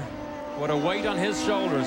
Probably with about 10 laps to go, every newspaper in Canada will already have their headlines printed ready to go if this man can pull off the upset and the surprise here. But Tracy is close here.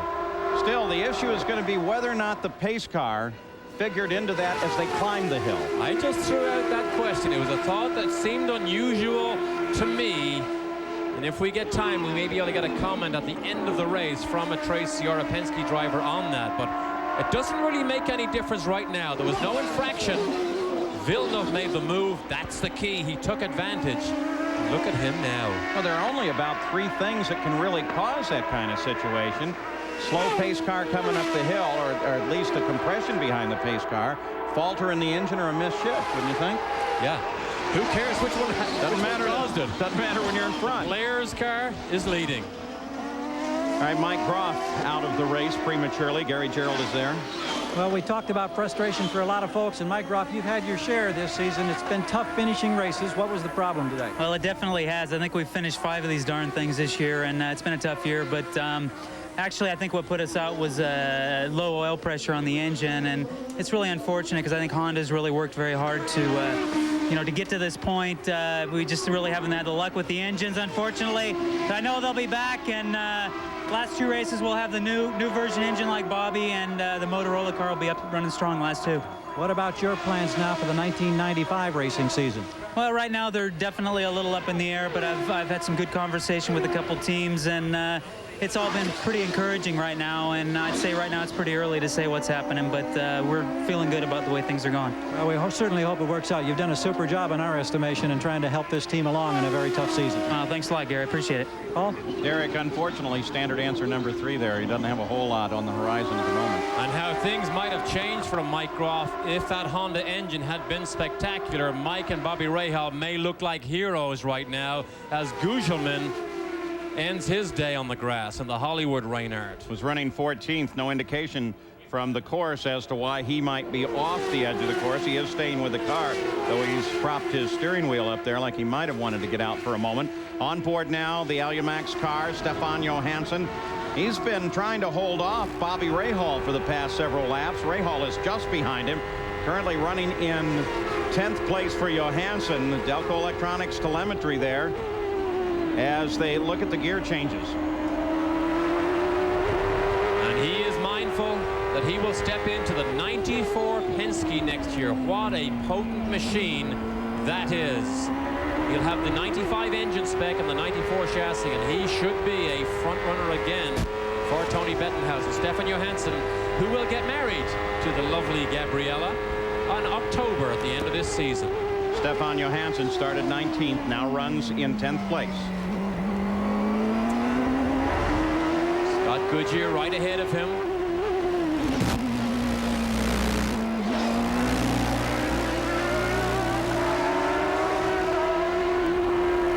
Third gear through the kink. Look at his gears. To 4th. Isn't that neat? Back to 2nd. No, he keeps it in 3rd.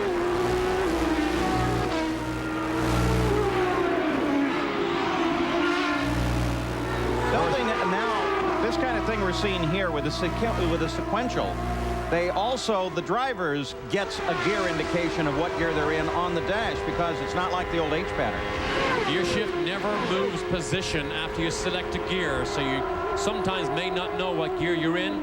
Little digital readout, it reminds you on the dashboard. 41 laps complete, now 42 for the leader, Jacques Villeneuve. Less than 40 miles to go, actually right at about 32. Can he make it a win? Right now it's a natural terrain road course, 4 miles long, 14 turns. Road America, Elkhart Lake, Wisconsin. As Paul Tracy suddenly starts to slow. He's in trouble, Paul. Something as he came up the straightaway there. Al Unser Jr. is right there on top of him. Paul Tracy is trying to keep it at speed, but there's some problem in that car. Was it temporal, or will it continue on? No, he is in trouble. He went by our commentary booth here. There is a broken header or something misfiring in that engine. Al Jr., there he goes. Well, Al Unser Jr. moves for the pass as they head down the long hill run into the 5th turn. And Al Unser Jr. moves into second place as Paul Tracy takes it off of the race course.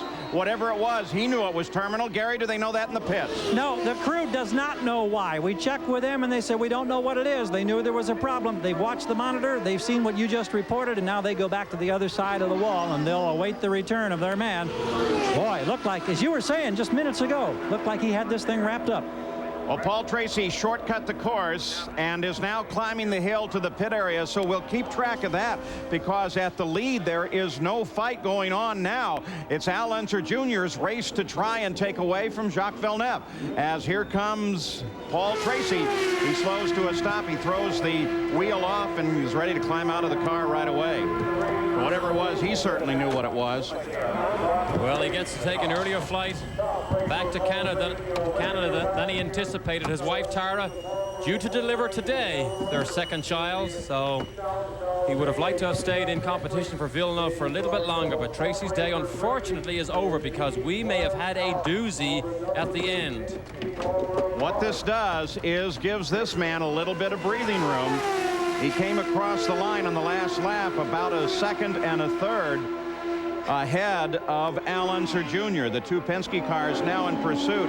And you were right. As they came past, it sounded like a broken header, and that's exactly what they're reporting. And Villeneuve will now look in his mirrors and see a different helmet color. He'll know Tracy's gone, so his job has just gotten a little bit easier. Now, I'm not sure Al Jr., if he gets close enough to Villeneuve, will take a risk and poke his nose down the inside, because Villeneuve will bang wheels with the best of them when he's going to fight for his first win. I'll tell you what, you and I are a little different. I'm not so sure looking in my mirror and seeing Al Unser Jr. there is going to make me feel any better at all. Let's go to the pits once again in Jan Beekes. When you guys are talking about Jacques Villeneuve, the man who talks to him on the radio is, of course, Barry Green, team owner. He asked him 2 laps ago, he says, Jacques, all we need is 8 perfect laps, and this is yours. And, of course, now Barry has told him that one of those persons chasing him is now out of the fight. Oh, don't put pressure on the kid. 8 perfect laps, no problem. 14 turns here. Good news about this course is most of the turns are relatively classic. There's nothing that's really tricky and off cameras or anything. And if you get your rhythm, suddenly you click off those laps. But it is nice to come by here and you'll see his pit board count the laps down. But it is not over yet. Let's go up the pit road. Gary Gerold's with Paul Tracy. I know it's a bitter pill to swallow 2 weeks in a row, and maybe this one, I don't know. It looked like you had everybody covered so well, Paul. Now, clarify, was it a header? Well, I don't know what it is. You know, we had everybody covered pretty easily, and then on the restart, I started losing power, and, you know, Jacques just drove right by me, and, you know, it's just a shame to have a mechanical failure this late in the year. You know, we should have all this kind of stuff covered, but, you know, it's a shame. You know, we've just missed. We're not in third. We could have been jumped into third. We're trying to get Emerson in the championship. It's pretty much all but done now. Was the mechanical failure the reason that Jacques was able to challenge so effectively on the restart? Yeah, he was, you know, the motor was just flat. It was, you know, the valve started blowing and the motor went flat, and then, you know, it just started losing more and more power, and he was just able to drive away on the straights. Was there contact between you and Villeneuve? Yeah, there was. You know, he went on the inside, and I was trying to stay with him, and he went wide, and we touched wheels at the exit, but it was good race, and I hope he ends up winning the race, because following him, he's not putting a foot wrong. He's driving a good race. I know you're also concerned about your wife, who's expecting your second child almost at any time. Well, I think that'll be the joy for the day if it comes today. This is a bitter disappointment for myself and the team, and you know, I'm very upset with what's happened. Thank you, Paul. Boy, for once I was right. I actually figured out that it could be something other than that pace car, a faltering engine, and he just confirmed me. Possibly. Chalk one in my column, first time in 4 years. Come on, give me a break. Well, Villeneuve is clicking off those 8 perfect laps, but look at Al Jr. beginning to turn the heat up. He is getting closer to Villeneuve. Ford engine versus Ilmore, Reynard versus Penske. In the last 8 years, only 3 teams have won here with 5 drivers: Penske, Newman Haas, and Patrick. That could be about to change.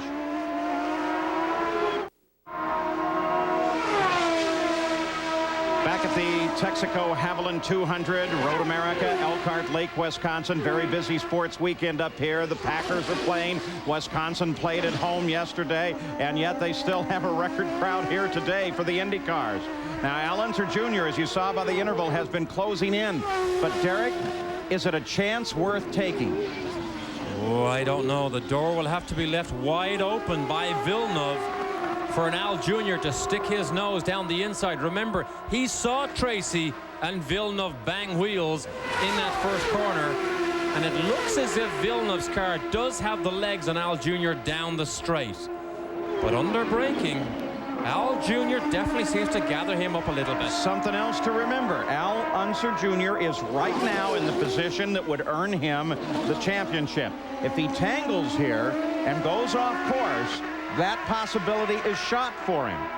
But above all, I always see Al Unser Jr. as a racer. If he sees a hole, he's going through it. Right, and also remember this. Currently, he has tied the record that Michael Andretti set at 8 wins. He could set a new record by going for the win here. So Al Unser Jr. with a chance to wrap up the championship here very early in the season with 2 races to go after this. Nazareth next week, we'll have coverage of that. And then, of course, on the 9th of October at Laguna Seca, California, what almost always turns into a free-for-all. And you'll see that coverage here on ESPN. Everybody watching the television now. Hey, Roger, give us a wave. No, he wouldn't do it. It was worth a try, though. Have a look at the oil on the front of Al Unser Jr.'s helmet when we get a good close-up look. I wonder where's that coming from? Was that coming from Tracy's car? Because we know he is retired with a mechanical failure, but the front of Al Jr.'s car is normally white. And that is very definitely well covered in oil. Oh, no. Mario Andretti, who was doing so well in 5th place, sits by the edge of the course. Fuel, maybe? Couldn't be. Well, now that allows Fernandez to move up to that 5th place, and then Bozell, Scott Goodyear, Johansson, and Rahal all behind him as Scott Sharp now moves up into the top 10. So Mario's bad news is good news for a number of others. Michael Andretti out of the car. Race over. So let's go to the pits, get an update from Gary. Radio says that Mario had plenty of fuel. The engine just cut out, Paul. Oh, boy. Michael Andretti, no indication as to why he brought it in and out of the car. Remember, he had 2 tires go down on him, and those the treads of those tires could certainly have done a lot of damage to the car in those runs. But Michael Andretti, after starting 20th, still occupies 17th place, but is going down through the field. Again, another chance to pass, and he can't get it done for Al Unser Jr. Battle for the lead continues now with 2 laps to go. Junior can't just get close enough to Villeneuve. Villeneuve's car is set up so as it goes through the corner well, but accelerates off well, and it's fast down the straight. Now, under braking, right here, there's no room. Al Jr. doesn't have room to make an attacking move, and he's too far behind him. Here's the carousel. Watch how the gap closes in. Maybe only half a car width, but from here on in, let's follow them all the way down to Canada Corner. Villeneuve was the fastest man down this straight at over 200 miles an hour during practice and qualifying. He doesn't lose Al Jr., but Al Jr. can't get close enough. Once again, an opportunity to pass missed for Al Unser Jr. By the way, we've got something very special for you next week in the run at Nazareth. On ESPN, you're going to see coverage just like you are now. But those of you lucky enough to have ESPN2, well, there we will have primarily on-board coverage throughout the entire run. It's an experiment that sounds like it's going to be a lot of fun. White flag comes out. Jacques Villeneuve on his way to victory. 2 key passing zones ahead. Will Al Unser Jr. try him? Al Unser Jr. may not. If he stays there, he has the championship anyway. But let's remember, little Al loves to race and loves most of all to win. Great shots as they go away from our cameras. You can see both cars off the racetrack over those very dirty rumble strips. But Villeneuve hanging on. He may make history here. The Canadian newspapers may be full of this man tomorrow, but Junior is closer than ever. Two incredible possibilities here, a championship and a first-time win for a very deserving young man and a team that has worked very hard all year. Another win in the column for the Reynards this year as well. Al Unser Jr. now really moving into where he has but one more chance, and that will come at Canada Corner. And to satisfy Barry Green, he only has half a perfect lap to do. Look at Al Jr. He's further behind than he was before. Al Unser Jr., maybe he's set in a position to try to get a little momentum as he runs down through the kink. If he gets through the kink here, Villeneuve, without trouble, Al Jr. is too far behind. He is too far behind unless Villeneuve throws this thing into the bushes. One critical corner, a lot of careful braking here as Jacques Villeneuve makes that turn. The race could be his. The championship looks like it's Little Al's. They make the final set of turns. Coming up to turn 14. A championship and a first-time winner decided as Jacques Villeneuve becomes the 212th driver since 1909 to win an IndyCar race, and Al Unser Jr. takes the championship for Penske Racing. Al wins his second championship, his first coming in 1990. And the celebrations will begin at both ends of the pits. Villeneuve pulls off the edge of the race course. Apparently, he stretched the fuel right to the end.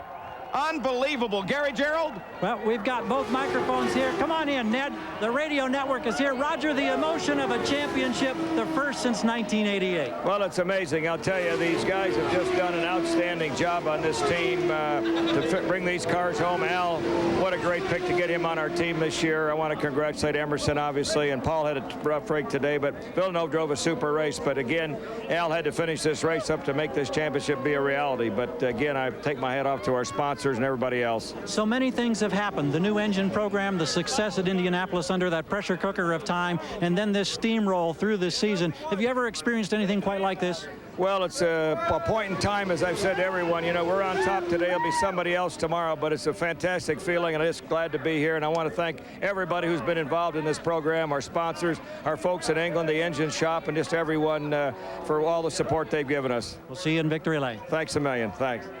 Yeah, there are a lot of folks back in England who have worked very hard for this championship. The good news for us is that we've got plenty of time. We're going to be able to savor the championship, savor this first-time win.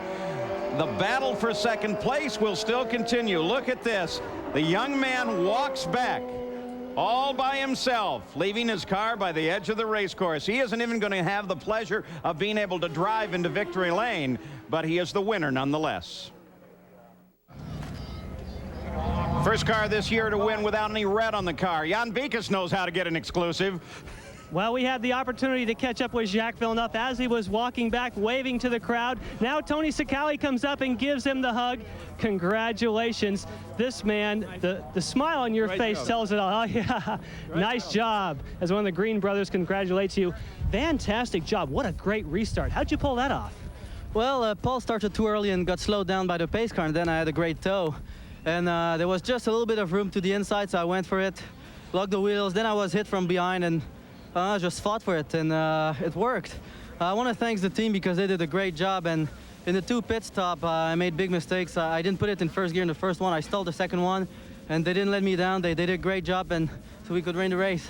But tell everyone at home, what does it feel like to win an IndyCar race after just thinking about that your whole career? What's the emotion there? Oh, it's great. Mostly when you got Junior in your mirrors for the 5-6 last laps and he's quicker than you. That was tough, but the car was going really well with full tanks and with little fuel as well, so the team just did a great job. Well, we all enjoyed watching this young man really do a job of driving today. Hey, Gary, what do you got? I'll tell you what, isn't it a great day when you can have two great victory celebrations? The emotion for young Jacques Villeneuve enjoying this victory, having to walk back, and here just outside Victory Lane on the front straightaway where they were running 200 miles an hour moments ago, Al Unser Jr. is now savoring. It's sinking in. The pressure's off. The championship is his. The helmet's off as well. The earplugs are out. Junior reaching around. They've already got, of course, the championship hats. There goes the first one on his head.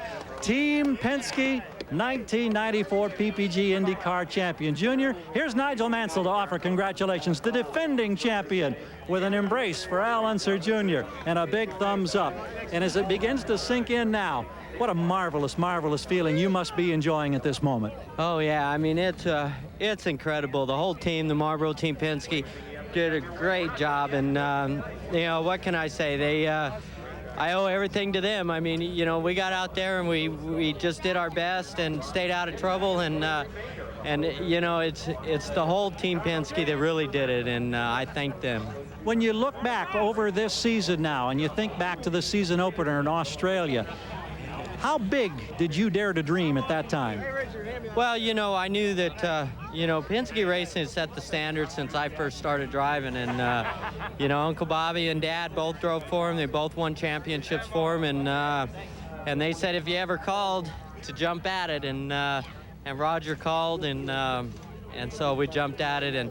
And I didn't know it was going to be as big as it is, but, you know, it's awesome. One highlight after another. Here's Emerson Fittipaldi now, the teammate. Emerson can't win the championship. He's still in the fight to finish second. When you look back, when you think about all these different races, I know Indianapolis was huge. Has that been the highlight thus far this year on the way to the championship? It's been the highlight on the way to this, you know. The whole goal is for this right here, for the team to win. And, you know, all the guys, they talk to me off to the side and whatever. It's been a long time since Penske Racing had won, and that they really wanted to win that championship. And so this one's for the boys, no doubt about it. And now there's the luxury of 2 races to go, and the pressure's off, and you can just go. It's like the old days when you go sprint car racing. Yeah, it is. You know, we've been trying hard to, you know, we try hard to win this one, and we had a great strategy going, and we came off of that restart and had a good restart, but then, you know, going down into one, everything started getting a little too crowded for me, and Paul and both Jacques, they wanted to win very badly, and I didn't want to end up on the outside of turn 1, so, you know, I backed off early. They both got back in front of me, which then I looked in my mirror and there was no one going to hit me, so, you know, it's a shame that we had to do it that way, but, you know, we'll try to win all of them like we did, and you know, the team's a super team. There's a giant trophy from Kears Pollock and PPG that awaits you. That'll be over in Victory Lane. Go savor the moment, Junior. Well, thank you. I want to say hello to little Al and Cody and Shannon, and thank you very much. I tell you, we miss you. We'll be home soon. Paul? Al Unser Jr. He lost the championship by a single point in 1985 to his father. Now he has 2 championships to his credit. Al Unser Jr. has 1 for the Indy cars.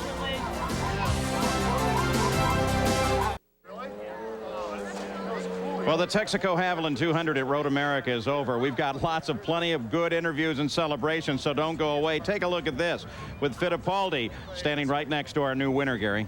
Jacques Villeneuve is enjoying this moment so much he hasn't gone to the victory podium yet. He's out here savoring this. We offer our congratulations as well for this first victory, Jacques. I know Jan spoke with you a few moments ago. Emerson, this young man on a charge today. The big thing for you, however, as a 3rd place finisher, is the fact that you are now, I think, 37 points up on your closest challenger for 2nd in the championship point chase. Well, Gary, that's happy, you know, by finish well, but I want to congratulate Jacques. He did a beautiful job under pressure, no mistake. He won his first race, and you know, his father Gilles is going to be very proud up there. And you know, congratulate my teammates. He really deserves to be the champion this year. He's a great champion, and I'm very happy to work with you all. Emerson is a great champion and a great spokesman as well. He knew Jacques' father very well, and they enjoy this moment down here in the front straightaway as we go to Jan. Well, Teo Fabi has a 4th place finish, and that equals your best of the season. Now, you had some close moments with Mario Andretti. Tell us about that. Well, Mario's very tough to go by. You know, every time you try to overtake him, it's a hard maneuver all the time. But we went side by side at the hairpin, and after the hairpin, I was able to pull away. Now, the Tribune said this morning that you are going to go to the Forsyth team. Is that correct? Well, unfortunately, not going to be with Pennzoil next year. And that's very sad because I think it's the greatest sponsor in IndyCar. But yeah, I will be doing Indy next year, and hopefully with a very good team. Thank you, Teo. Still more to do here. The awarding of the Cup to the champion, the PPG Cup. And we'll talk with some more members of Jacques' team as the coverage continues at Road America. Well, aboard one of the PPG cars, those beautiful show cars, Al Unser Jr., who will have a big handful of PPG's money as he scores his second championship. And Roger Penske and Shelley on board, acknowledging the cheers of a record crowd here at the Giant Road America circuit. He takes that move around the track. What a great day. Those two historic moments, Derek. They really were, and you mentioned record crowd. It's been the norm at IndyCar racing this year to have record attendances, but what a combination Al Unser Jr. has been with Richard Buck and Roger Penske. Just a formidable combination. Let's go now. Some other celebrations away from the Penske team. Here's Gary. Barry Green, of course, is the key man in the Green Forsyth team and the nurturing of this young Canadian sensation, Jacques Villeneuve. And Barry, describe what it must feel like to see this sense of accomplishment, not only for a young rookie driver, but for a new team that's come in here and has had such a dramatic impact this year. Well, I mean, it's a great feeling, Gary. You know, we started out strong. We had a little trouble right at the start of the season. And then we went on to Indianapolis, did very, very well there. Things were building, and all of a sudden we flattened out a bit. So the players' team needed a real lift, you know, and Jacques Villeneuve just gave it to us today. Just drove a great race, you know, under pressure. Al Jr. sitting right on his tail. I'm so proud of him. I'm so proud of the boys. We had a little trouble in the pits, and we cut it very, very fine on the fuel. We were running out of fuel on the outlap, but we needed to give it everything the engine could take to beat Junior, and we did just that, and I'm super proud of him. I know back very early in this season, you were very outspoken saying this young man reads a race car so very well in your various tests and practice sessions. Does he have an exceptional skill? I believe it is. I believe he's the best I've worked with, and I've worked with a lot of great drivers, and he's just getting better and better. Every race he's getting better and better, and we're going to see a lot more of young Jack. Congratulations, Barry. Thanks, Gary. A lot of fun. Thank you. All right.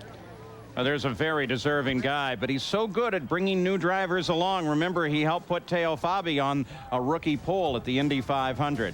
So here is your order of finish. A brand new winner, a two-time champion, Emerson Fittipaldi, still very much in the fight for second place. He's going to have to hold off Michael Andretti to do it, though.